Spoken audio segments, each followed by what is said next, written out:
Let's continue, dear colleagues. Now I'd like to demonstrate to you this atlas. Atlas, you can read, you can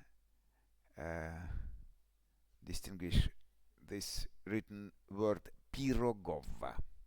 Pirogov is famous Russian anatomist and surgeon.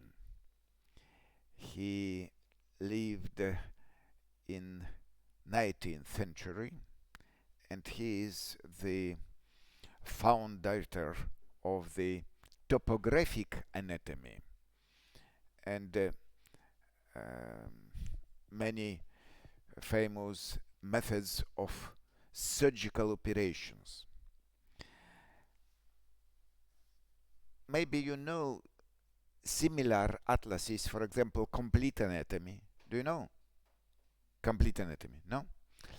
And Google body, visible body. No? Visible body and Google body complete anatomy are not Russian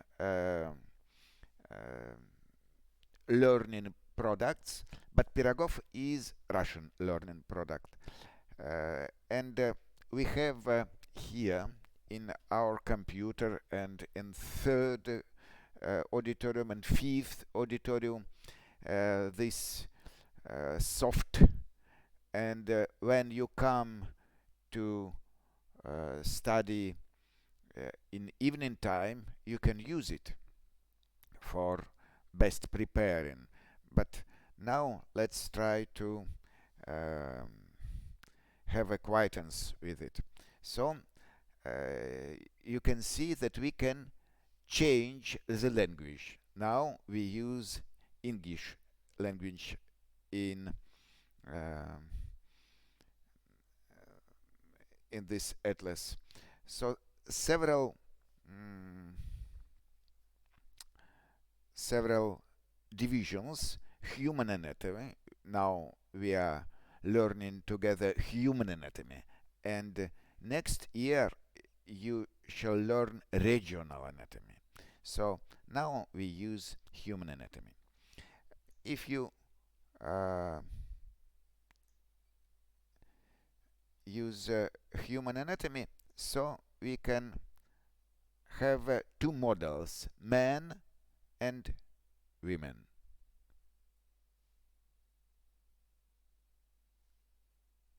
And we can hide or we can delete, for example, some layers. It's very useful. And there are information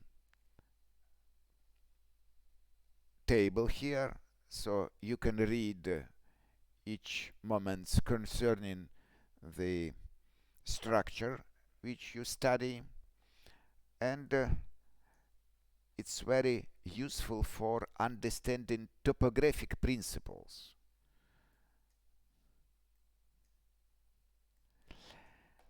Now we can see, for example, in this region all the structures, both arterial, here it is, superficial temporal artery, both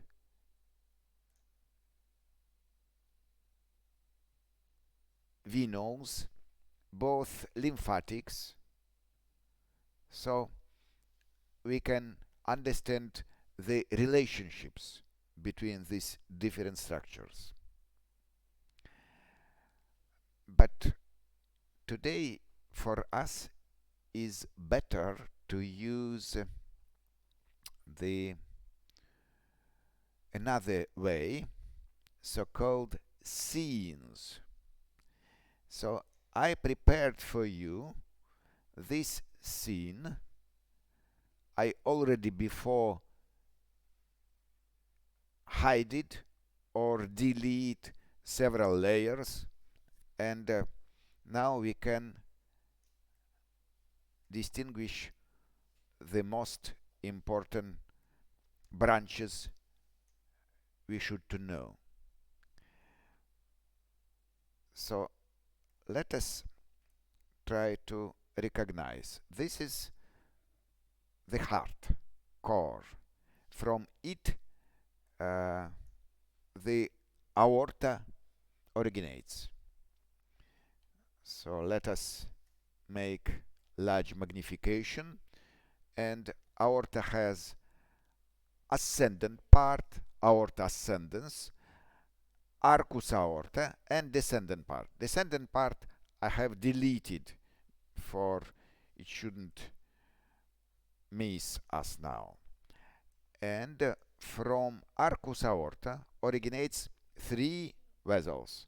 So this is brachiocephal trunk, this is common carotid artery, exactly left common carotid artery, and this is left subclavian carotid artery.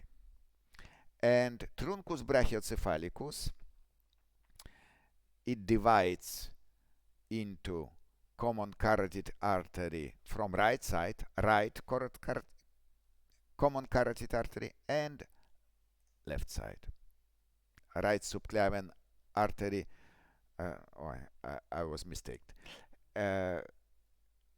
Arteria carotis communis dextra has divided into right subclavian artery and right common carotid artery. So this is division.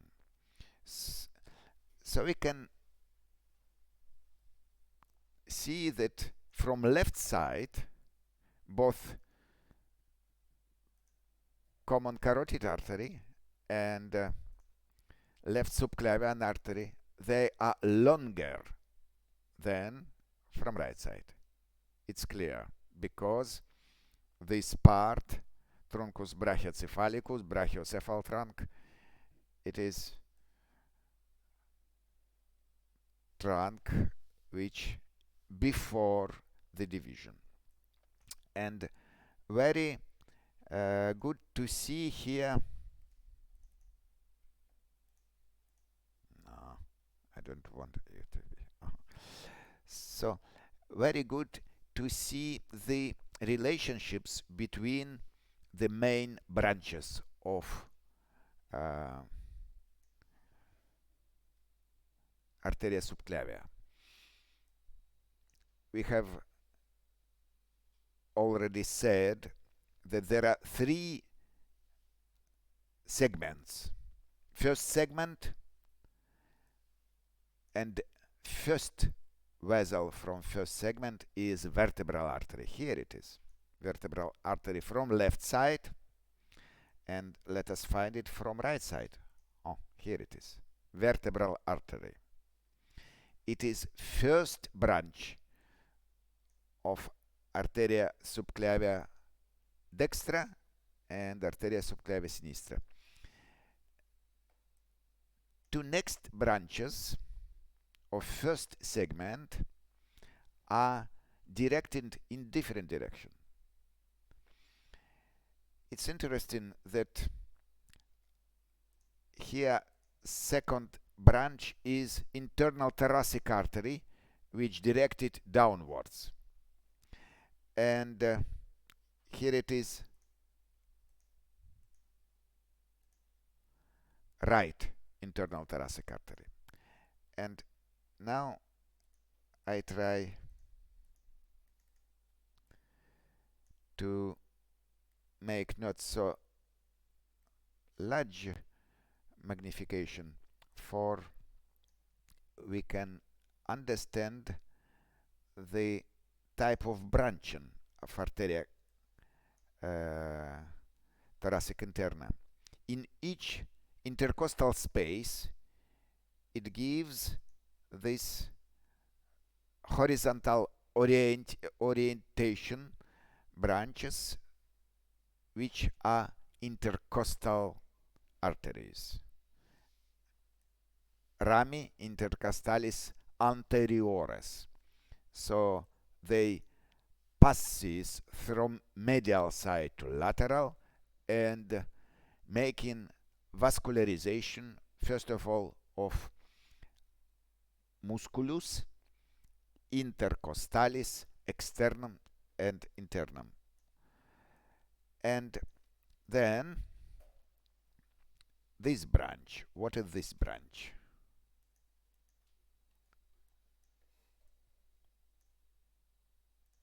Oh, superior epigastric artery, arteria epigastralis superior, epigastrica superior.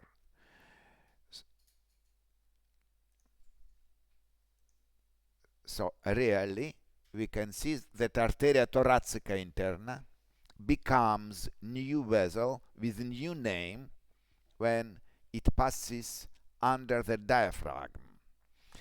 We can try to find diaphragm.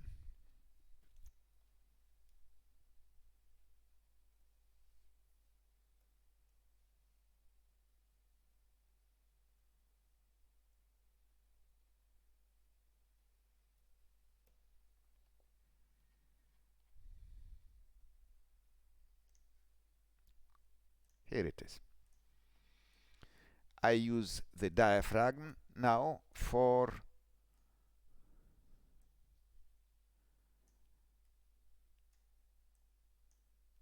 distinguish thoracic cavity and abdominal cavity. So under the diaphragm we see here abdominal cavity, and upper to the diaphragm it's thoracic cavity. So this vessel is arteria epigastrica superior. And this is again arteria intercostalis. Arteria intercostalis originates not only in thoracic cavity, but even in abdominal cavity, because this space is quite high, close to the processus xiphoidus of sternum. So this is arteria thoracic interna, internal thoracic artery, second branch of arteria subclavia, and about third branch. Third branch is this one, thyrocervical trunk. Important to say that truncus thyrocervicalis, thyrocervical trunk, is very short, maybe 1 centimeter, maybe less than 1 centimeter, and after several millimeters of length it divides into 3 or 4 branches. So this is one of it. Dorsal scapular artery, arteria dorsalis scapulae, arteria dorsalis scapulae. It would be good, for example, to add here scapula. Let's try.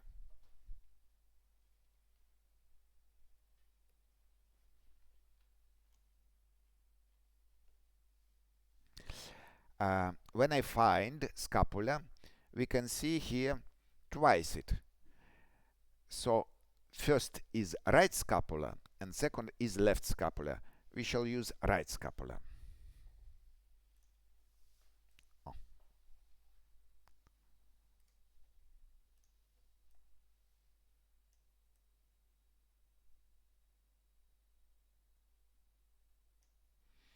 And be attentive.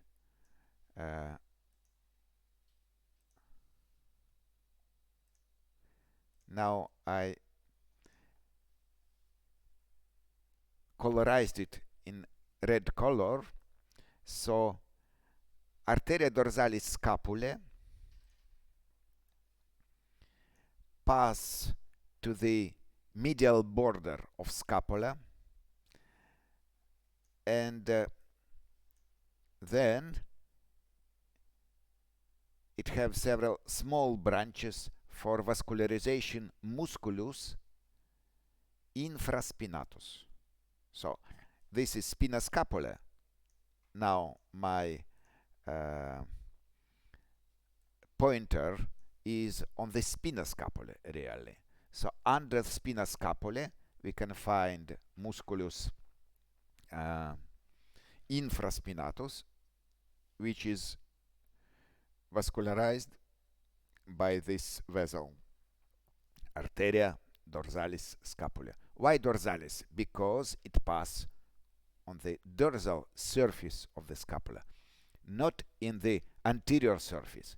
It isn't here, only in dorsal part. Okay. Second branch is inferior thyroid artery, inferior thyroid artery, arteria thyroid inferior. Let's try to find thyroid gland.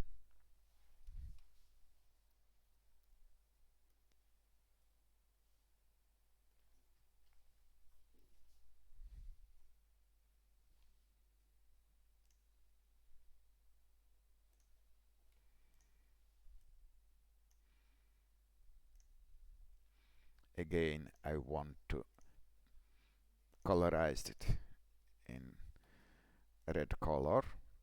And now you can see arteria thyroida inferior, it vascularizes the thyroid gland from the inferior pole of each lobe, right lobe and left lobe.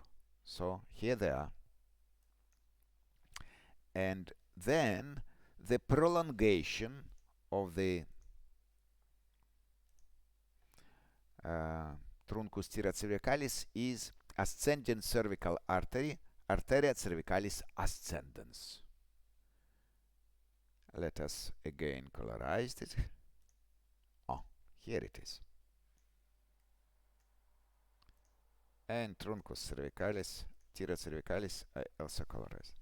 So let's try to see it from long distance. Oh, here there.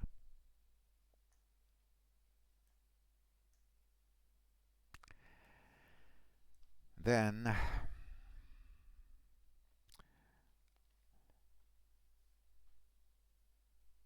we have shown branches of first segment of subclavian artery. Now second and third segments. Here it is costocervical trunk. Trunk of second segment of subclavian artery.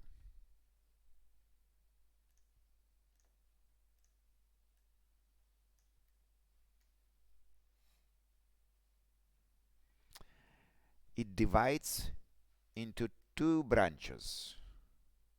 This one is suprascapular artery. There is an information. Suprascapular artery runs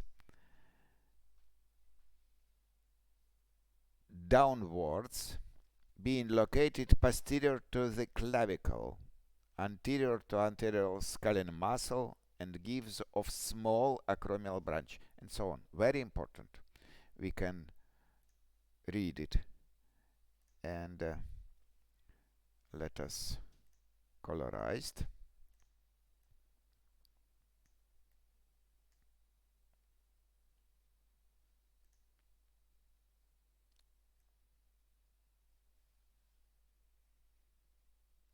Here it is.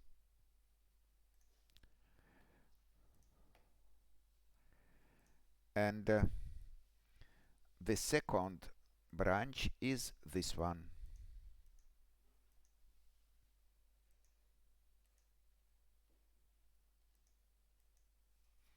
Deep cervical artery, arteria cervicalis profunda.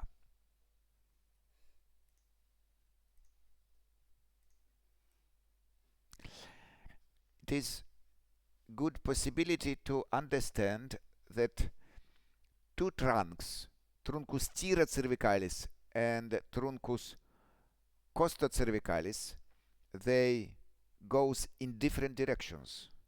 Truncus tira cervicalis upwards and truncus costa cervicalis in posterior direction. Here it is. So to the direction of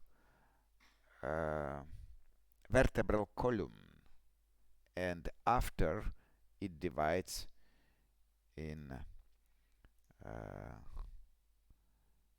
main branches. So it is very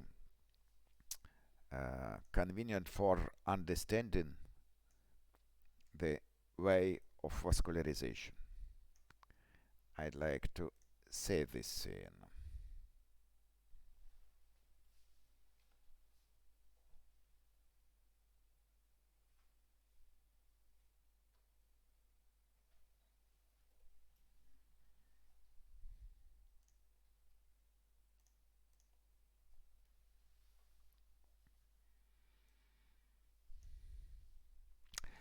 And now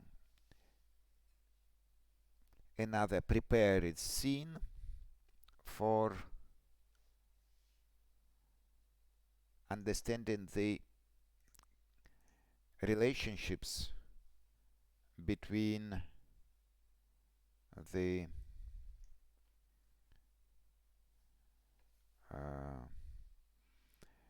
branches of common carotid artery. I'm looking for necessary scene. So here it is.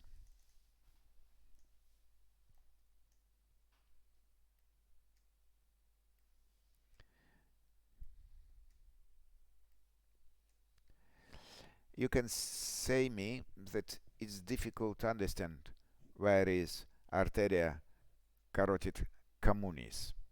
I agree, because it is quite deep, so several muscles miss us to find it.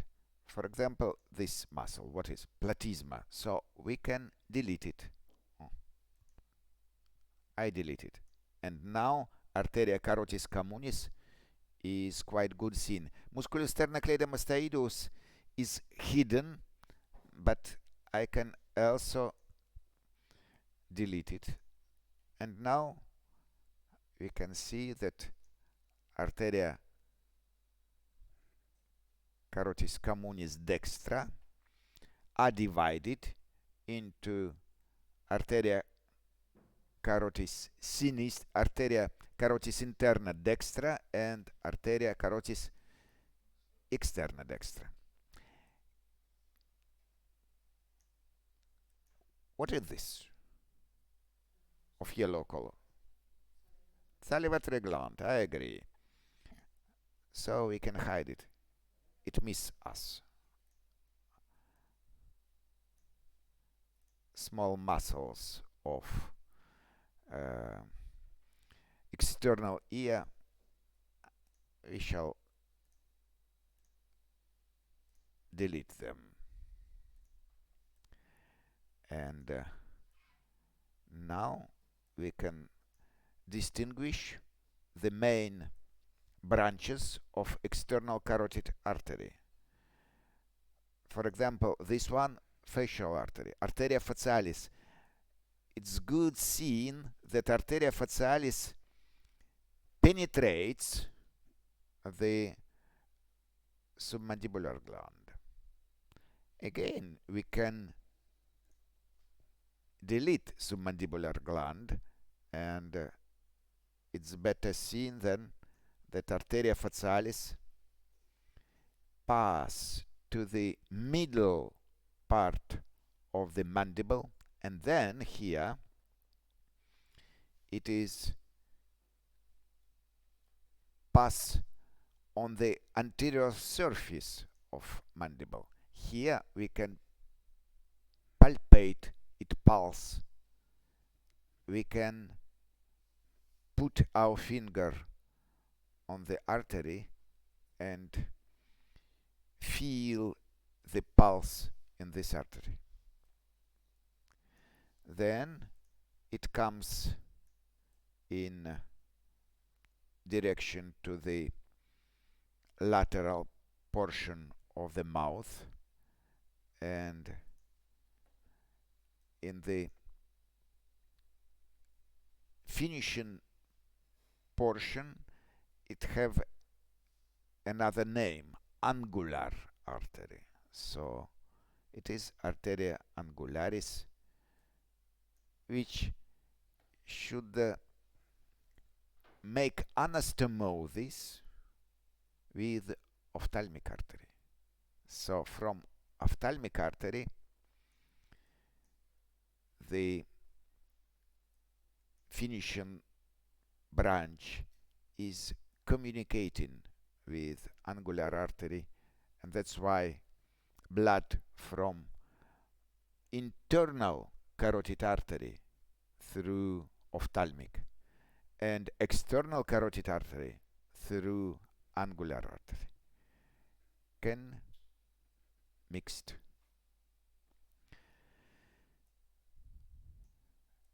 And all these branches are branches of external carotid artery. Very good seen, for example, posterior auricular artery. Here it is. It passes superficially, and I'd like to find the occipital artery. Here it is on the occiput, occipital artery. Let us make it colorized. Here. But question, where it originates? We can't see here. Why? Because it is hidden and we can now find all these branches in origination. So it is quite long. You can see 5, 6 or 10 centimeters to the processus mastoidus, and after it passes there and